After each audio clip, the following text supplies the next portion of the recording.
వివరాలు చూద్దాం. తిరుమల శ్రీవారి పాదపీఠ నగరంగా వెలసిన మన తిరుపతి నగరం జన్మదినోత్సవాన్ని అందరం కలిసి వైభవంగా జరుపుకుందామని TTD chairman MLA Bhumana Karunakar Reddy పిలుపునిచ్చారు. ఈ నెల 24వ తేదీన జరిగే 894వ తిరుపతి ఆవిర్భావ దినోత్సవ వేడుకలను జయప్రదం చేయాలని కోరుతూ TTD chairman MLA Bhumana Karunakar Reddy, MLC doctor Sipai Subrahmanyam, mayor doctor Sirisha, deputy mayor Mudra Narayana కరపత్రాలను పంపిణీ చేశారు.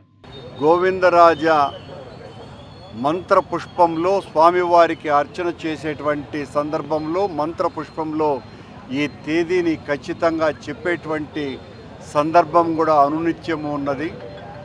ఈ 894వ తిరుపతి నగర జన్మదినోత్సవ వేడుకల్ని ఘనంగా నిర్వహించాలని ఒకవైపున తిరుమల తిరుపతి దేవస్థానం, మరొక వైపున మున్సిపల్ కార్పొరేషన్ పుర ప్రముఖులు, ముఖ్యులు అందరూ కలిసి ఆ రోజున ఈ 4 మాడ వీధులలో జరగబోయేటువంటి పవిత్ర ఊరేగింపులో పాల్గొనవలసిందిగా నేను విజ్ఞప్తి చేస్తున్నాను.